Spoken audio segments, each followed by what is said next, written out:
And they learn that that's a really important value to ask their staff, besides being a good attorney, what else is important to you in life? I want to run a marathon.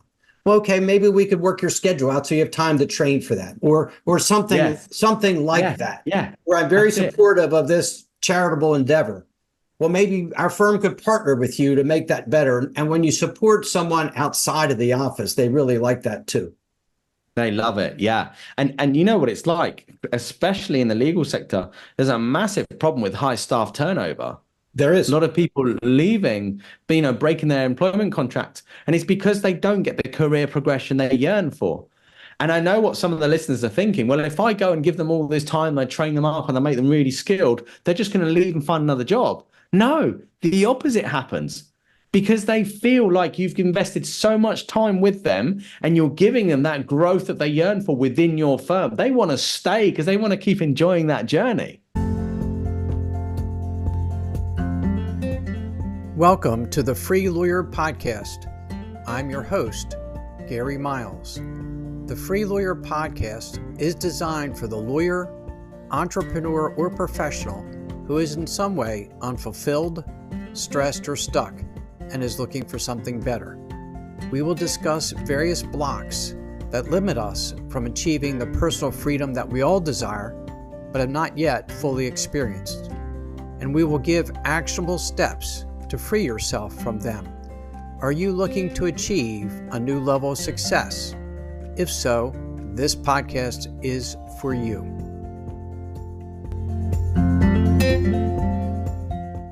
Hey everybody, welcome to today's episode of The Free Lawyer. And I have just a fantastic guest for you today that you'll really enjoy. Before we get started, just a couple of things. I now start a YouTube channel, so you can hear this episode as a podcast, or you can go on YouTube and see Dan Warburton, who's our great guest for today. I also want to thank you for the reviews and ratings you've given the podcast. If you haven't and you like the podcast, I greatly appreciate your giving us a rating and review. So today I have Dan Warburton with us, and Dan specializes in enabling law firm owners to dramatically increase their profits while reducing their workload. And he has a great track record in doing that. And who doesn't want to be more profitable and work a little less? And if you're a law firm partner or owner and you're not taking home the profits you think you deserve, Dan's the guy to see. Dan, how are you today? I'm great. It's really great to be here. And Dan, where are you based? So I'm UK born and bred, but I now live in the south of Spain. Great. Yeah. So Dan, share a little bit with us about your journey and how you became a sought-after consultant for law firm growth. Well, as the classic story goes, I didn't plan that. It's funny. I found the same thing. I didn't plan me doing what I'm doing now. And sometimes we take a turn on a path and it takes us to places we didn't anticipate. But usually it takes us right where we're supposed to be. Yeah, everything we experience in life seems to be training and preparation for the next stage. I agree. So tell me about your journey and how you got to where you are today. So my inspiration starts with my father. He had his own business, and it was offering ticket reservation systems for ferry companies. And he'd built it up, and there he was sitting at his office desk. But quite often in the evenings, he would say, "Oh, bloody hell, I need to go back to the office and I need to work on the weekend." So I knew I wanted to be an entrepreneur, because when you're an entrepreneur, you say how much you work, you can earn unlimited amounts. So I knew that was the way to go. But my father had built it up in a way where the business relied on him. So that was the beginning. And I didn't realize how much that impacted me, because throughout my life, what I've done is tried to build up businesses that don't rely on me to have to do the actual physical work. And so one of the first businesses that I tried out was a handyman business. And I built that up from me to a team of 8. Then that collapsed because I built it too fast, too quick. And I hadn't learned management and leadership, things like that. Though I had at the time spent years in a lot of different programs, self-development, and studied management and leadership. When you actually go from the classroom to real life, it's very different. It all sounds good when you hear somebody else talking about this stuff. It does. or you study it. And then when you actually hit real life, it's like, it's really not that easy. But I really stayed committed, and I went and launched another business, which was a 24-hour emergency plumbing and drainage business. And this time I did things differently. What I'd learned when my business had failed was that the team members didn't feel responsible for my success or the success of the business as a whole. So I learned that I need to be leading others in a way that have them feel responsible for the success of the business that they're in. Like they need to feel like it's part of them, like they value it, and that they're protecting their future or being able to invest something towards something that matters to them through keeping their business running. So with that angle, my next business succeeded so much more. And I had a team leader in the UK that had a team of plumbers. And then I went and placed the adverts. I answered the call. And then I texted the details onto my colleague that led the team in the UK. And he managed everything, including invoicing, collecting, any breakdowns or disagreements with clients. And so for the first time in my life, there I was able to work the hours I choose. The phone usually only rang during the day. Very, very rarely did it ring in the middle of the night. And even then we set up a solution to it where we had another call center answer that and then patched it through to the relevant workman. So you ran the business rather than the business running you. Yes, this was the first time in my life I got to experience that. And then I started traveling, and I spent a lot of time in the Alps, snowboarding. I went to lots of festivals. I spent time in the south of Spain, and life was really good. And then people started to ask me, how are you doing this? Can you show me how to do it in my business? So then that was the beginning of me building a coaching business. And this was about 15 years ago. So how and when did you move into the legal sector? Well, that was it. So that was 15 years ago. And then I coached around about 1,000 entrepreneurs, business owners. And then 5 years ago, I did an advanced marketing program. And in that marketing program, my mentor at the time said, you need to write a list of all the people that you've worked with and see which have got the best results and that you've enjoyed working with the most. And it was really clear. It was law firm owners that got the best results.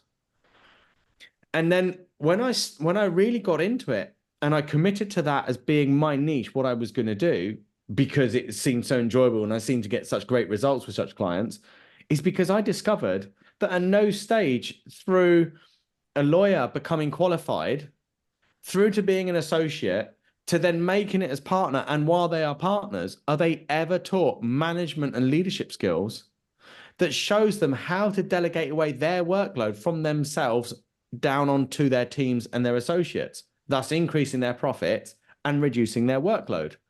And they're never shown that. And that's all I've ever known, that is the ultimate goal in business. So it made sense why all my background in training in management, leadership, and everything I've done in building my own businesses seems to have really found a groove in the legal sector. And here I am now on your podcast. The key to making profits in law is having a team of people who are working and billing and managing them and leading them, but having them do the work and creating the revenue that the firm owner can enjoy. Is that the concept? Yeah, absolutely. And just to really make it simple for the listener, if you as a law firm owner charge $500 or £500 for 1 hour, you can only work, whilst you work that 1 hour, you can't do any other work, and you bring in that 500 into the firm. And so if you keep trying to be profitable in that way, there's only so many hours you can work before you end up burnt out and exhausted. And so you very quickly hit your limits of profitability. But if you had, say, a team of 10 associates, each billing half of that, 250 an hour, in that 1 hour, they all bill at the same time. That's 2,500 coming into the firm. Even after their wages, that's over 2,100. That's over 2,000, probably around about 2,000 profit. So you can either work for a whole hour and be limited to 500, or you can not work that 1 hour and have 10 others do that and earn 2,000 that 1 hour. And then that then frees you up to solving all the other classic problems that law firms face, like high staff turnover. People leave because they're not getting the attention or the career progression they yearn for. Attracting and retaining clients, business development, going after the right business, sorting out all the systems, procedures, and everything else that a law firm owner never gets around to can finally, they have the space and the time to focus on solving all these things whilst their business is running profitably. It's a complete no-brainer to me. And It is a no-brainer. I've learned that the key to making money in law is leveraging. I can only work so many hours in a day, in a week, and there's a limit to how much revenue I can individually produce. But when I leverage my staff and I pay them one amount, but bill them at 4 times that amount, I can really generate some nice profits as long as I train them, mentor them, lead them, and support them. That's it. And that's what I was wondering from your experience of having been in the legal sector for so many years. Why do you think so many law firm owners still try doing a lot of billing work themselves, even when they've got a team of 50 or 100 underneath them? Well, even when they don't. So even if you look at the smaller firm, I think there are a couple of concerns. The one is no one can do it as well as me. Here I have this client. The client's important to me. I want them to get good work. And I'm not comfortable with turning it over to someone who's been practicing 2 years. I've been practicing 20 years. I know what I'm doing. And there's a hesitancy or a fear that the associate may not do it as well. And quite definitely, the associate at the beginning won't do it as well. That's part of the training process and the oversight that comes along with that. And I think that's a big, a big part of it. With smaller firms who don't have the 10 associates yet, they're afraid to expand financially. And I know I coach some small firm owners. Some are sole proprietors. Some have a couple of clients. And for them, that's always the biggest fear. Can I handle that payroll? And I tell them, you're paying the lawyer $60 an hour and you're billing them at $300 an hour. That lawyer will be generating revenue that far exceeds what you're paying them. And you have to be willing to take that chance. And when they do, they find it very gratifying. Yeah. And I know what you mean about taking that chance. And at the same time, there's ways of decreasing the risk very easily.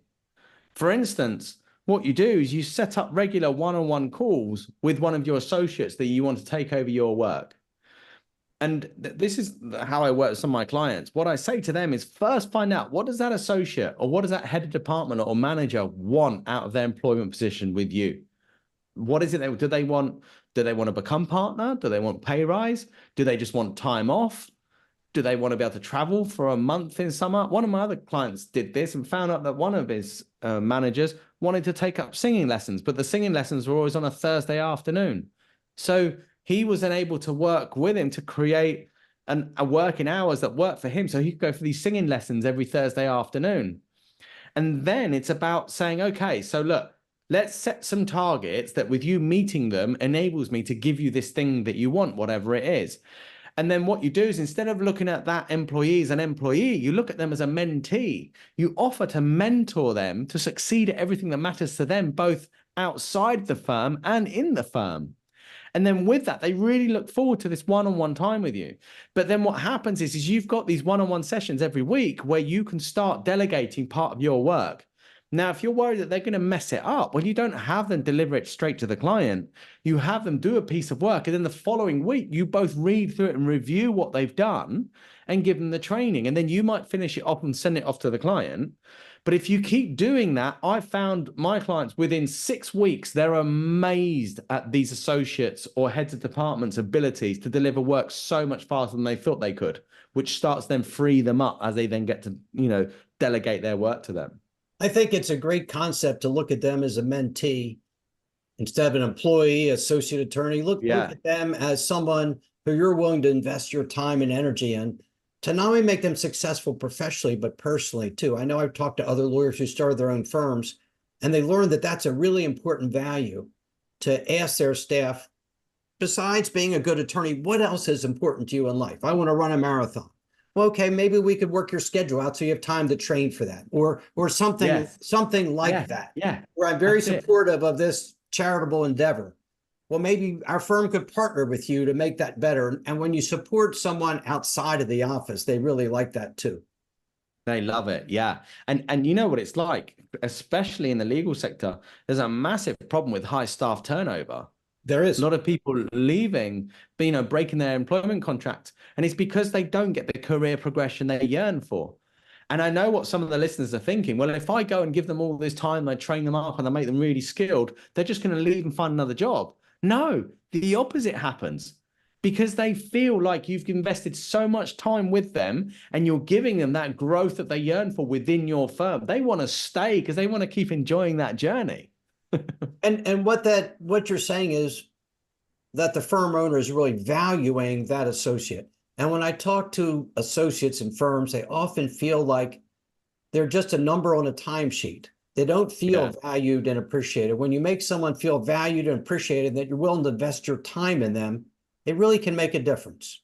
Yeah, absolutely. So I know you've helped so many firms grow financially, and the firm owner works less or is under less pressure. What is your core strategy, Dan, for doing that?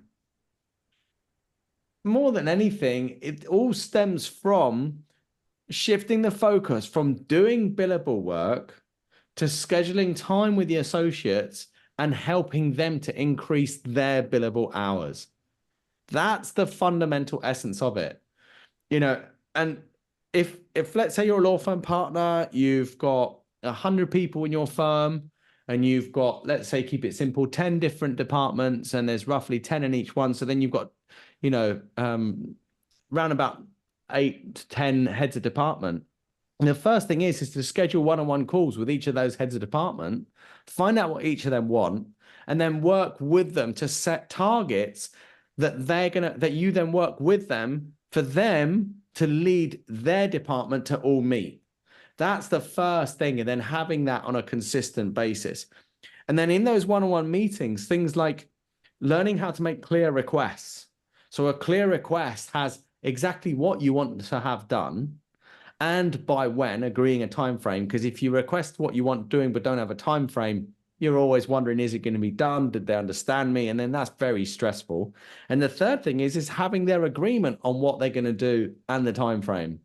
And then when you make such clear requests, you can then document that and write it down in an agreement. Like you could share your screen and you can have a Google Doc for the actions they're going to take that week. Then you don't need to worry about holding them to account. So this is one of the second strategies, accountability. You can't hold anyone to account on something that isn't agreed to be done or by when.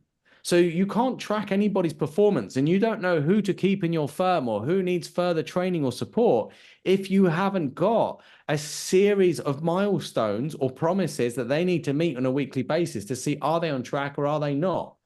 So all of this is grounded in clear communication, making clear requests, and then holding them to account on what they said they would do by when they said they would do it. And with this weekly one-on-one structure, you can manage that really effectively. And I know what the listener's thinking now, oh, but that's like 9 one-on-one calls a week. How am I going to manage and do all that?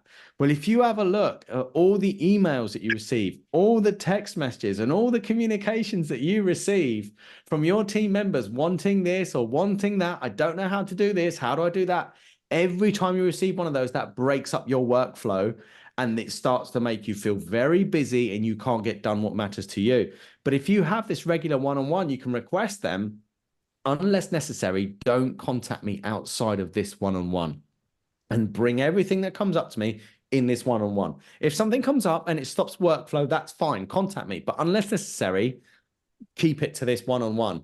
And then what happens is you experience these long spaces of peace and quiet that you can really focus on all the things that matter to you, whilst at the same time, you're giving all the support needed to these individuals to elevate their performance to then increase their team's billable hours. And the idea is each head of department then does that with each team member in their team. So that makes so much sense. A couple of things I'm going to highlight in there. The first is clear communication, because so often that's not done. People say something in passing in the hallway, and it's not clear what's supposed to be done or when. And having clear communication and understanding and acceptance of that and agreement to what's supposed to be done is important.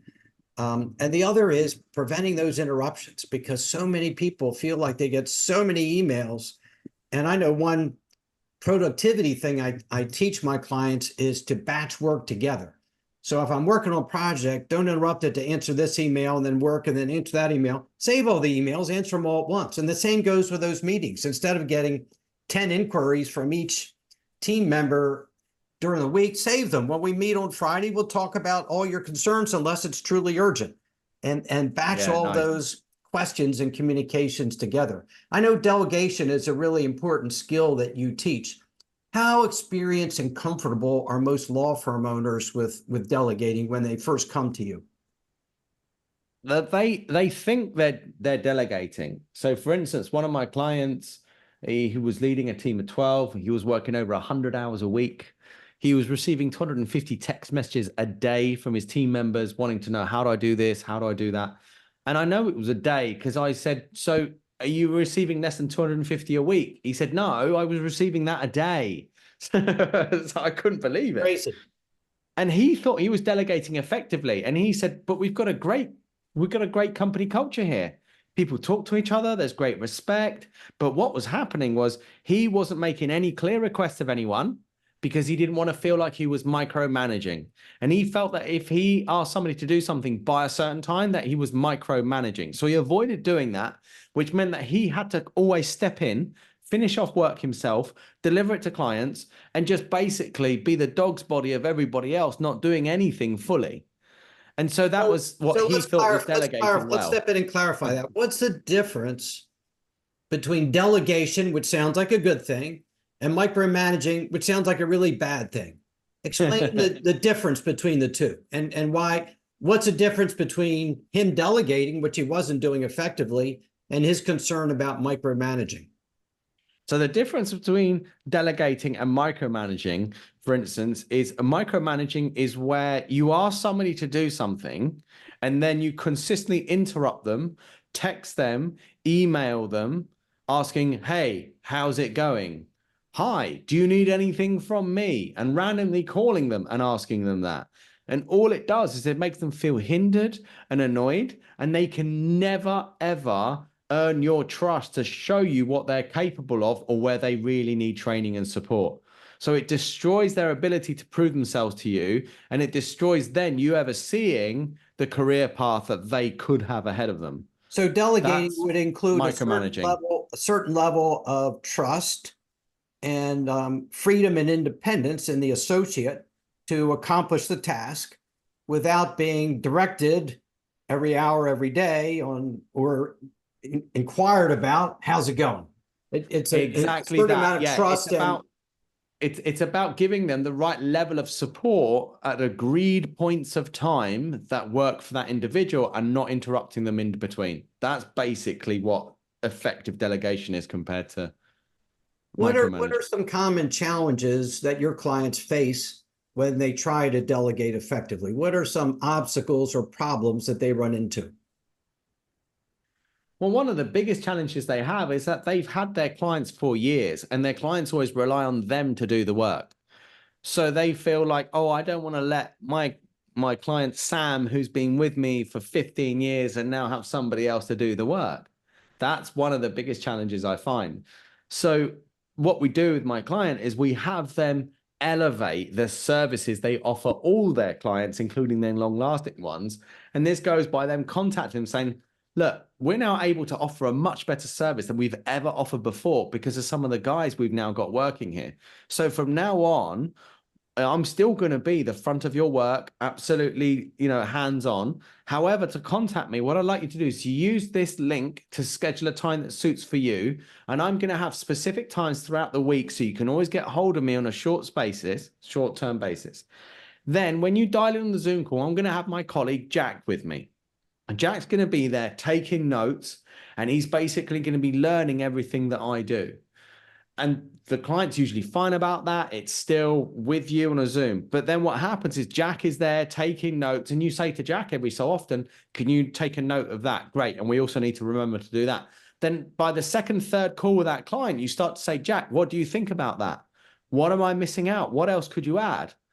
And then when they say something that's genuinely useful, you say, Jack, that's brilliant. So happy I've got you on this call. You're even better at this than I am at doing this. And then when you do that a few times, You then say to the client, look, here's Jack's direct number. If you need anything to move faster on this, just contact Jack. Now, the client may still contact you. So what you do is you don't answer the phone the first time.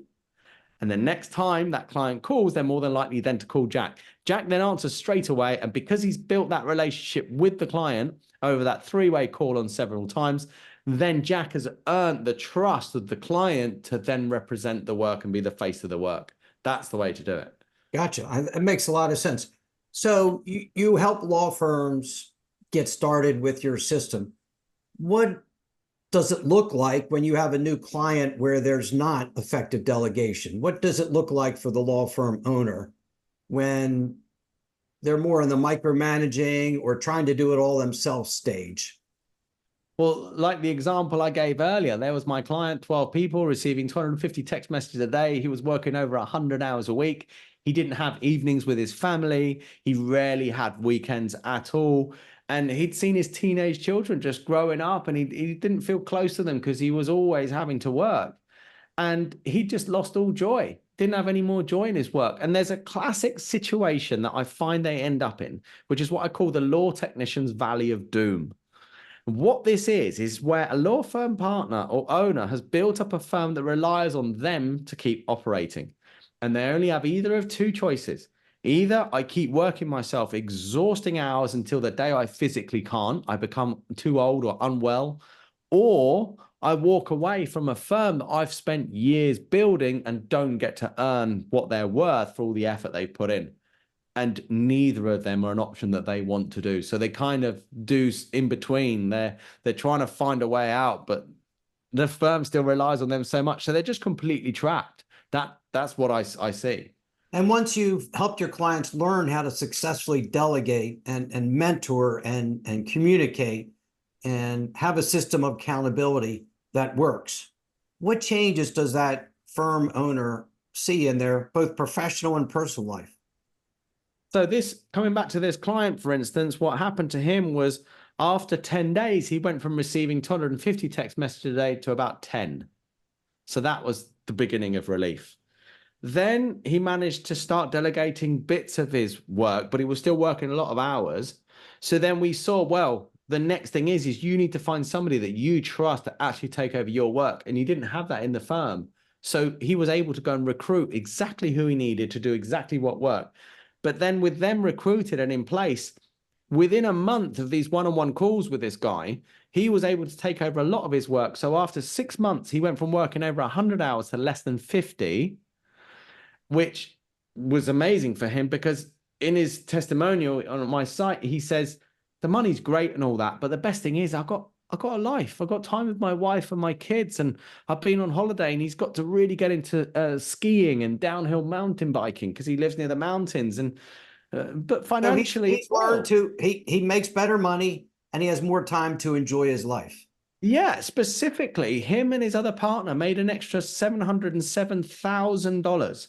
$707,000 in 6 months to split between them, whilst working half the time less. Wow. That's what it makes possible. And that's such an important message because so many lawyers feel overworked, overstressed, and almost burned out. And they feel like no matter how hard they work, they can never catch up. And delegation can be really, really important. I assume you work with firms of different sizes, smaller, medium-sized, larger. How do you tailor what you do based on the size of the firm? My clients usually employ anywhere between 10 and about 150. And so when there's a law firm partner that's one of 10, then they might be the only partner, the only owner. So then they're making clear requests of each team member. But then when you go up to somebody who's got 50 below them, they might have 3 partners in the firm, and then they're responsible for 15 or 20 of those. So then I will work with them directly to structure the chain of command below them so that then they don't have more than, say, 7 to 10 at the very most report to them directly in a structure that works for them. And then those that then report to them manage those that report to them below them. And together we get that division that they manage to increase their profits through skilled delegation, accountability, management. And then when that happens, usually the other partners start to say, hey, how are you doing this? I want to do this as well. So, well, why don't you work with Dan as well? And so that's how it kind of happens. So for the law firm owner who's listening to us today, who feels overwhelmed, feels stuck in the daily grind, just spinning his wheels, what would be the first step you'd recommend to them to take towards profitable delegation? Number one, it's schedule regular one-on-one calls with the key team members that report to you, and request of them that unless necessary, they don't contact you outside of those one-on-one sessions. Like if it's urgent, fine, contact me, but unless necessary, don't contact me. And then in those one-on-one sessions, find out what they want to succeed at and become their mentor to succeed at what matters to them as a byproduct of meeting targets that you agree with them. And then make that one-on-one time with each individual non-negotiable. Be there. Be that person in their life that stands for their success. And then use that time bit by bit to delegate more and more and more of what's on your plate. You know, that's such a smart and really simple idea that doesn't happen very much. There's so poor communication, such poor communication in so many firms. And I know I speak to a lot of associates who feel like they don't get mentored, they don't get training, and they don't have someone who really has the time to speak to them because the person they answer to is spinning their wheels too, and they're overworked and they don't have time. And doing it this way makes so much sense. Dan, I call this podcast The Free Lawyer because it's all about how we as lawyers can create personal freedom in our life. And your system, what you teach your clients, is a key way to do that because they can make more money in less time and have more freedom. But for you in your own life, what does personal freedom mean to you, Dan? Personal freedom to me just means being able to earn the money that you need to live the lifestyle you love in a way that you really enjoy. Well said. Well said. I don't believe that freedom is not having to work, because you can only not work for so long before you get bored. If you're not committed to something or committed to making a difference in other people's lives, I think that's a given, that it's part of being human. So freedom is a way of doing and fulfilling that sort of inner motive within us, but in a way that's really enjoyable and is profitable to have us live the lifestyle we love. Great. Dan, thank you so much for being here today. You shared so much that is so important to so many. I think a lot of it is changing the culture from just being busy, living in busyness, to really owning a business. And I think what you had to say is so helpful. Dan, for those who might want to get in touch with you, how and where can they best find you? They can go to my website, danwarburton.com. danwarburton.com. And if you go there, I actually have the Law Firm Owners Club. It's free to join. You just put a first name and an email, and then you'll get every 2 weeks, you'll get an implementable insight that's actually taken from real life experience. And you also get invited to different events I'm speaking at. And you can also get to meet other law firm owners and learn directly from them. Great. You know, for those of you who are listening who you feel like you're overwhelmed, you feel like you're working too hard, think about some of the things Dan had to share today about how to communicate, how to meet with your staff regularly, how to delegate, how to train, how to mentor, and really learn how to leverage and support those people who work with you. It's such an important idea. And Dan, thank you so much for sharing that with us today. Thank you. It's been a real pleasure. Thank you. And I hope you all have a great day. Thanks again for being here and for listening and for all your support. And as always, please be well, be safe, and be free. Thank you so much for listening to today's episode of the Free Lawyer Podcast. Wherever you are listening, if you enjoyed what I shared, please leave me a rating and review. I would appreciate hearing more about what you like best and what topics you might like me to cover in future episodes. If you are interested in experiencing a more fulfilling and a more successful life, please contact me at www.garymiles.net, where you can schedule a free discovery call with me so I can learn more about you, your challenges, and your dreams. I appreciate each and every one of you, and have a great rest of your day. Thanks to all of you for your support.